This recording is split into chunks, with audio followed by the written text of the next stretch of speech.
स्वाध्याय 12.3 ની 9મી રકમ વિકલિત શોધો। આમાં પાલી 6 રકમો છે, એમાં પહેલા 3 જોઈ લઈએ। પાલી રકમ છે 2x - 3/4 એટલે fx આપણું વિધેય છે એ આપેલું છે 2x - 3/4। આનું વિકલિત કરશું એટલે f' x લખીશું। x નું વિકલન ખબર છે 1 એટલે આ 2 અચળ અહીંયા આ 1 અને આનું થશે 0 માટે આન્સર આવશે 2 આન્સર આવશે। બીજી રકમ જોઈએ તો બીજી રકમમાં fx બરાબર આપેલું છે 5x³ વત્તા 3x -1 ઇન્ટુ બીજી પદાવલી છે x - 1। અહીંયા આપણે ગુણાકારના નિયમનો ઉપયોગ કરીશું। ગુણાકારનો નિયમ જોઈ લઈએ। ધારો કે વિધેય fx બરાબર આ બે પદાવલી છે, આ ધારો કે gx છે અને આ ધારો કે hx છે, તો આનું વિકલન કેવી રીતે થાય તો f' તો પાલું વિધેય એનું એટલે gx ને એમને એમ રાખવાનું અને બીજાનું વિકલન લખવાનું, એટલે કે ગુણાકારમાં બીજાનું વિકલન થશે h'(x). વચ્ચે નિશાની આવશે પ્લસ। હવે બીજું વિધેય એનું અને પહેલાનું વિકલન એટલે g'(x) આવશે। આ રીતે આ ગુણાકારનો નિયમ છે, એટલે જ્યાં જ્યાં ગુણાકારનો નિયમ વાપરવાનો થશે ત્યારે આને આપણે યાદ કરીશું કે બે પદાવલી ગુણાકારમાં છે તો પહેલું વિધેય એનું ઇન્ટુ બીજા વિધેયનું વિકલન મૂકવાનું, ગુણાકારમાં વચ્ચે વત્તા બીજું વિધેય એનું મૂકવાનું અને ગુણાકારમાં પહેલાનું વિકલન મૂકવાનું। તો આપણે એ રીતે અહીંયા હવે કરીશું। તો આ રકમનું વિકલન આવશે f'(x) પહેલું વિધેય એનું એટલે અહીંયા આપણે આને એમને મૂકી દઈશું 5x³ + 3x - 1। બીજાનું વિકલન મૂકીશું એટલે x નું વિકલન 1 થશે અને -1 નું 0 થશે, એટલે લખશું પહેલા ખ્યાલ ના આવે તો, એટલે 1 - 0 થશે, એટલે 1 - 1 નથી કરવાનું, પ્લસ બીજું વિધેય એનું એટલે બીજું વિધેય આપણું શું છે x - 1 એનું અને હવે પહેલાનું વિકલન એટલે 3 ઘાત આગળ આવશે એટલે 15, 1 ઘાત ઓછી થશે એટલે x², અહીંયા x નું 1 થશે એટલે અહીંયા વધશે 3 × 1 અને -1 નું 0 થશે, આ 0 થશે। આ રીતે અહીંયા લખાશે। હવે હજી સાદુરૂપ આપવાનું બાકી છે, તો સાદુરૂપ આપીશું, પૂરું સાદુરૂપ આપવાનું થશે એટલે અહીંયા સાદુરૂપ આપીશું તો આ 1 સાથે જ ગુણાયેલું છે એટલે આ લખી કાઢીશું 5x³ + 3x - 1 લખીશું। પછી આગળ જોઈએ તો આને આખું ગુણવાનું છે એટલે પહેલાં આપણે લખી કાઢીએ। આ તો લખાઈ ગયું વત્તા x - 1 અને અહીંયા આપણી પાસે વધ્યું છે 15x² વત્તા 3 વધ્યું છે, એટલે ફરીવાર ગુણાકાર કરીશું, આને એમને એમ રાખીએ અને x સાથે ગુણીએ એટલે 15x³ વત્તા 3x, હવે -1 સાથે -15x² - 3। હજી સાદુરૂપ અપાશે, 3 ઘાતવાળા 2 છે એટલે 15 ને 5 20x³ સ્ક્વેરવાળા -15x², પછી x વાળા તો 3 ને 3 6x થશે એટલે 6x અને -1 અને -4 એટલે -4, એટલે આપણો આન્સર આવશે 20x³ - 15x² + 6x - 4। ત્રીજી રકમ જોઈ લઈએ તો ત્રીજી રકમમાં fx બરાબર આપ્યું છે x ની -3 ઘાત અને 5 વત્તા 3x। આ પણ ગુણાકારમાં છે, આ પણ રકમ ગુણાકારમાં છે। આ પહેલું વિધેય, આ બીજું વિધેય, તો એને પણ આપણે લખીશું f'(x).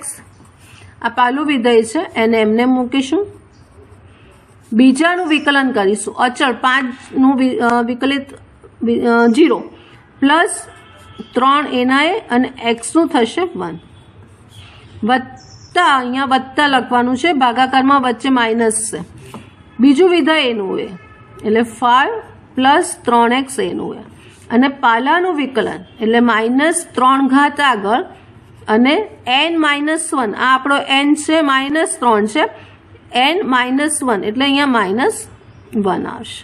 હવે સાદુરૂપ આપી દઈએ તો x ની -3 ઘાત, આ 0 અહીંયા 3 વધશે અને અહીંયા આપણી પાસે 5 વત્તા 3x અને -3x ની -4 ઘાત વધશે.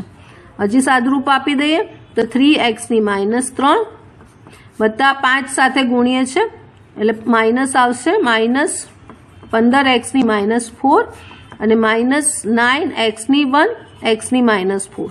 હજી સાદુરૂપ આપી દઈએ તો 3x -3 -15x ની -4 અને -9 આ +1 છે એટલે x ની -3. હજી આગળ એનું સાદુરૂપ આપીએ તો -6 વધશે અહીંયા -6 ની x ની -3 ઘાત -15x ની -4 ઘાત.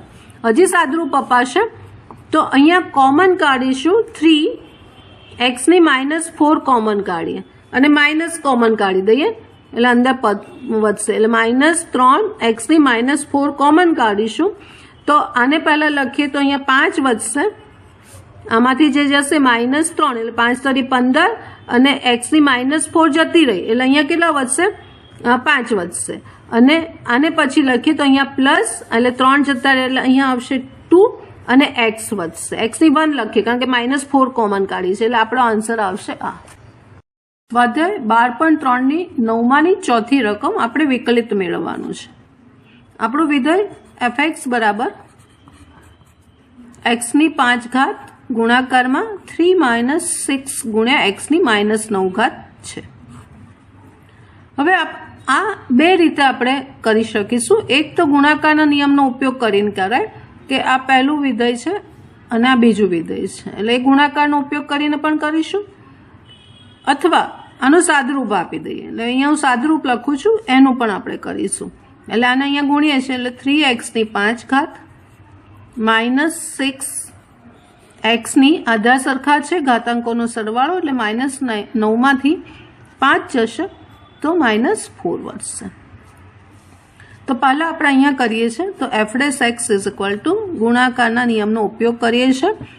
તો એમાં એવું કહે છે એ નિયમમાં એ ફોર્મ્યુલામાં કે પહેલું બે વિધેય છે એક વિધેય એમનેમ લખવાનું એટલે x ની 5 ઘાત અહીંયા એમનેમ લખવાની બીજા વિધેયનું વિકલન કરવાનું એટલે 3નું થશે 0 આનું વિકલન કરીએ છીએ અને માઇનસ આનું કરીશું તો -9 ઘાત આગળ આવશે એટલે પ્લસ થશે અને 9 × 54 થશે અને અહીંયા 1 ઘાત ઓછી થશે એટલે -9 -1 એટલે અહીંયા -10 આવશે. પછી વત્તા લખવાનું. હવે બીજું વિધેય છે એનું એ આવે 3 - 6 ગુણ્યા x ની -9 ઘાત અને પહેલાનું વિકલન કરવાનું એટલે અહીંયા 5 ઘાત આનું વિકલન કરતા 5 ઘાત આગળ આવશે અને 1 ઘાત ઓછી એટલે x ની 4 ઘાત થશે. અને હવે સાદુરૂપ આપી દઈએ એટલે અહીંયા ગુણીશું આપણે એટલે આ તો 0 થશે અહીંયા ગુણીશું એટલે 54 આધા સરખા છે ઘાતાંકનો સરવાળો એટલે -10માંથી 5 જશે તો x ની -5 વધશે. અહીંયા ગુણાકાર કરી લઈએ તો 5 તરી 15 x ની 4 પછી -6 ગુણ્યા 5 એટલે 30 અને x ની ફરીવાર -9માંથી 4 જશે તો -5 થશે. હવે આ બે પદ સરખા જ છે તેનું સાદુરૂપ આપી દઈએ એટલે અહીંયા બચશે 54માંથી 30 થશે એટલે 24x ની -5 વત્તા 15x ની 4. આ માઇનસ ઘાતને આપણે આવી રીતે નીચે પણ લખીને આન્સર આપીશું 24/x ની 5 ઘાત વત્તા 15 ગુણ્યા x ની 4 ઘાત. પાંચમી રકમ એમાં જોઈ લઈએ તો એમાં પણ એ રીતની જ રકમ છે.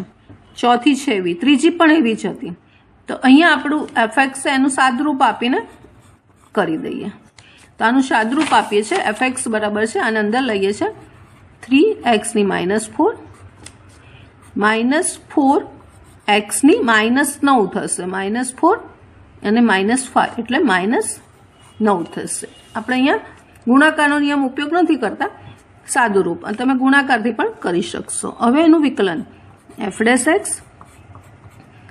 આનું વિકલન એટલે -4 ઘાત આગળ એટલે -12 1 ઘાત ઓછી એટલે -5 ઘાત આનું વિકલન કર્યું પછી માઇનસ આનું કરીશું એટલે -9 ઘાત આગળ અને 9 ચોક 36 1 ઘાત ઓછી એટલે -10 એટલે આનો જવાબ આપણે લખવો હોય તો જ આ પહેલાં પ્લસવાળું લખીએ તો 36/x⁻⁻ અને -12/x⁵ આ આન્સર આવશે. 9માની છઠ્ઠી રકમ 2/x + 1 - x²/3x - 1 આ આપણું વિધેય છે fx બરાબર, જેને લખીશું.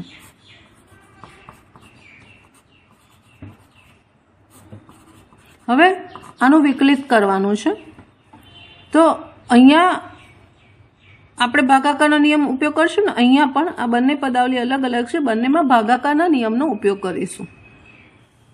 હવે જ્યારે ભાગાકારનો નિયમ છે તો ફરીવાર આપણે એકવાર જોઈ લઈએ તો વિધેય fx બરાબર જ્યારે gx/hx આ રીતે ભાગાકારમાં સમય પદાવલી આપી હોય ત્યારે તેનું વિકલન f' બરાબર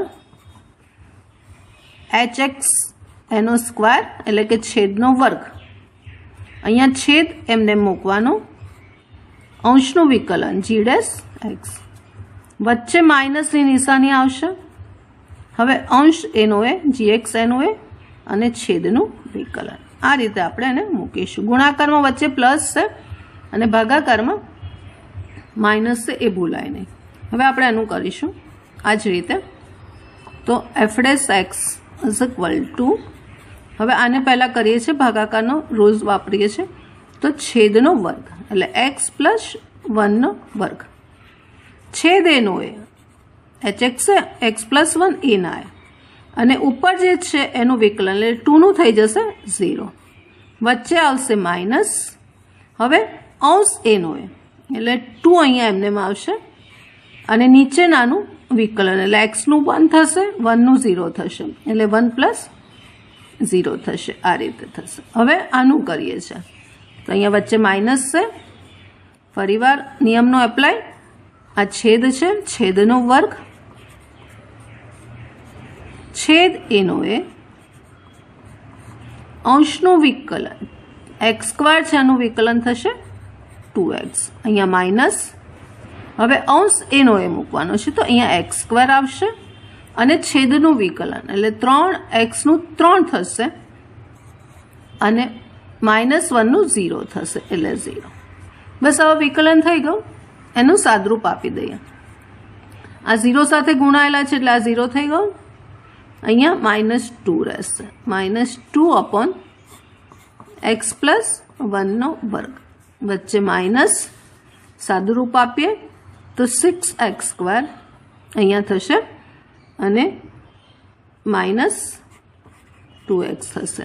અહીંયા -3x² થશે અને નીચે તો 3x - 1નો સ્ક્વેર થશે. હજી અહીં સાદુરૂપ અપાય છે અને અહીંયા સાદુરૂપને નહીં થાય એટલે -2/x + 1નો સ્ક્વેર માઇનસ અહીંયા થશે 6x² માંથી -3x² જશે એટલે 3x² -2x / 3x - 1નો વર્ગ. હજી અહીંથી સાદુરૂપ અપાશે. એક્સને કોમન કાઢીએ એટલે આન્સર આપણો મળી જશે. એટલે -2/x + 1નો સ્ક્વેર માઇનસ અહીંથી x કોમન કાઢીએ એટલે 3x - 2/3x - 1નો વર્ગ એ આન્સર આપણો આવશે. એટલે આ રીતે આ રકમ કરવાની છે.